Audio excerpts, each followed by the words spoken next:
Les rendez-vous économiques, l'émission qui donne la parole aux entrepreneurs et aux porteurs de projets. Et nous sommes aujourd'hui à l'imprimerie Goubeau, à La Chapelle-sur-Erdre, et l'émission est réalisée sur le thème Valeurs et culture d'entreprise, quel levier de performance.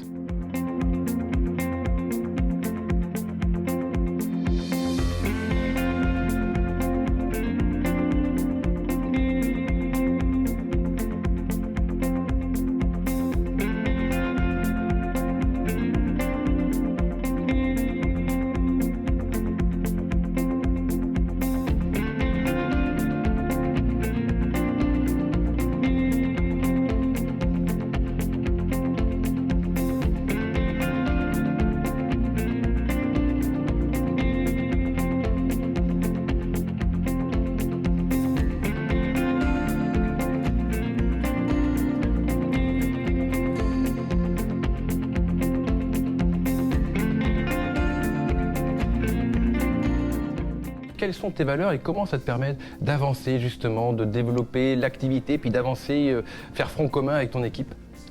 Alors d'abord, nous, on est une industrie lourde. L'imprimerie, c'est une industrie lourde. Et entre autres, on a beaucoup travaillé sur la relation client. Et la relation client, c'est très très engageant pour une entreprise. C'est-à-dire qu'il y a des gens dans l'usine dont le métier, c'est d'imprimer, couper, façonner, produire des brochures, mais tout le front office de l'entreprise, en fait, c'est les gens qui sont en relation avec les clients. Nous, on imprime des bouquins, des brochures, des journaux municipaux, des choses comme ça, avec une relation client forte, parce qu'on n'a pas de produit à vendre fini. C'est à chaque fois un nouveau produit. Les valeurs de mon entreprise sont confondues avec les miennes propres, puisque je suis ma petite entreprise à moi toute seule, n'est-ce pas ? Donc le coaching en soi parle de l'attention portée à l'autre, d'une écoute active et donc du respect complet de la personne que nous accompagnons. Donc dans cet échange qui s'étale sur un certain nombre de séances, se crée un lien de confiance. Sabine Reynard, vous êtes révélatrice de marque et d'être. Alors expliquez-nous tout. Alors, ce sont des noms de missions que je me suis attribuées, auto-attribuées. La révélation, pourquoi ? Parce que j'ai cette capacité à capter chez l'autre, alors qu'il soit particulier ou entrepreneur, sa raison d'être, ses valeurs, son identité, tout ce qui l'anime de manière très profonde, que parfois il tente de cacher, mais que moi je vois.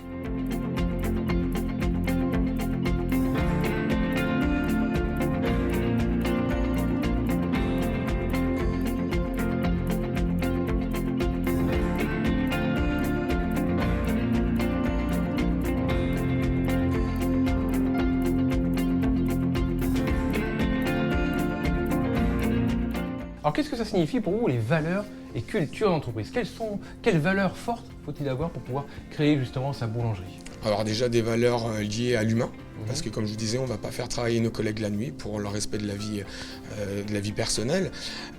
On va avoir un contact direct avec nos clients, c'est-à-dire que nous, on est en contact, nos vendeurs, en fait, c'est des ambassadeurs.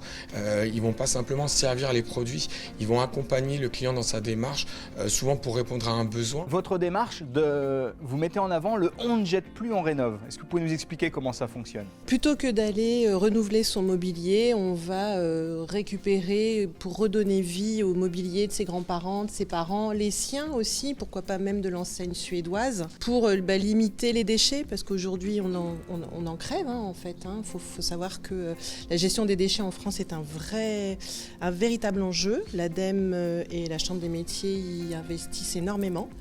Donc je suis très heureuse moi de participer à ça. Notre meilleur client, c'est encore celui à qui on dit « Philippe, tu as signé un contrat en 2019-2020, tu es avec le meilleur fournisseur ». Mais on reste en contact, on veille le marché, et comme au premier confinement, on va pouvoir faire bénéficier nos clients de baisse, parce que quand il y a un ralentissement de la production industrielle, qui est soit réel, soit perçu par les marchés, et bien à ce moment-là, c'est l'occasion de rentrer sur le marché, de réserver de l'énergie pour les années 36 ou 48 mois suivants. Quand je suis devenue maman, c'est tout naturellement que moi aussi j'ai voulu faire rêver mes enfants. Et de voir en fait le bonheur de mes enfants et des autres enfants aussi lors des anniversaires, c'était juste fabuleux. Et c'est de là en fait que m'est venue l'idée. Vraiment envie d'aider les parents à gagner du temps, à ce que ça redevienne quelque chose de familial et non un stress de préparation. Il y a quand même un enjeu souvent de plus en plus sur les anniversaires.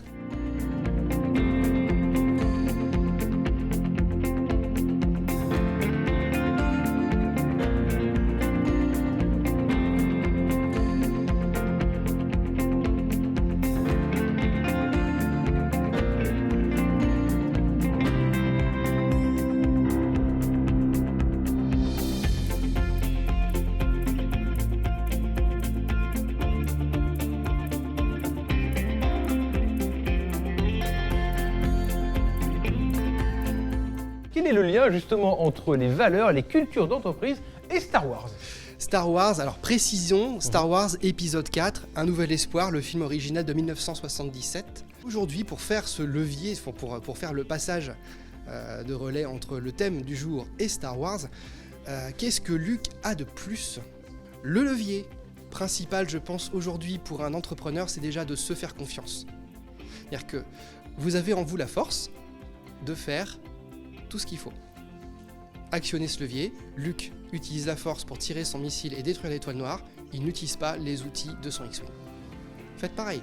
Et le message que l'on souhaite passer, c'est dire que les missions qui sont développées par les acteurs de la protection de l'enfance, c'est le cas pour Linkia, c'est le cas pour beaucoup d'autres acteurs à l'échelle soit nationale ou plus locale, mais partout sur le territoire national, c'est de dire que ces missions méritent intérêt.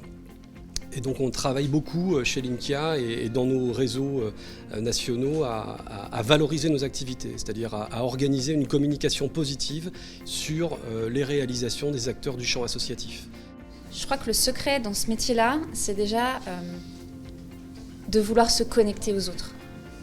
Vraiment, et de vouloir offrir un service à des personnes qui, globalement, si vous les avez bien ciblées, elles ont besoin de votre service. Donc vous allez en fait les aider à résoudre un problème qu'elles ont dans leur quotidien.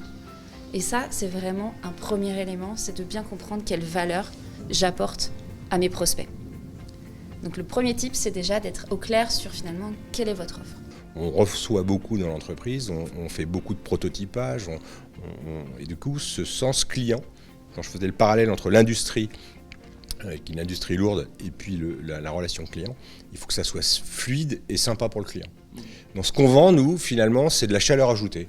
Ce qu'on vend, c'est la manière de travailler avec le client. Et à la fin, on finit par faire un produit. Voilà, je suis avec vous et je partage ma joie d'être avec vous et de rencontrer, encore une fois, de très belles personnes. Donc merci. Je voulais partager mon expérience de mon projet professionnel qui m'a donné une chance incroyable. Ça m'a permis de rencontrer ma femme.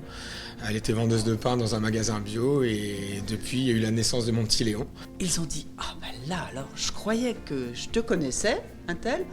Ben là, j'ai accru la connaissance et j'ai encore plus envie de travailler avec toi. » Donc voilà, ça me met en joie. Voilà, moi je voulais te remercier Philippe. J'ai reçu mercredi une petite invitation LinkedIn et j'avais un petit créneau dans l'agenda ce jour, ce matin, et je suis ravi de pouvoir avoir participer à ces rendez-vous économiques. Voilà. Avant, c'est moi qui allais agréger des gens qui avaient un certain niveau dans le domaine du français langue étrangère.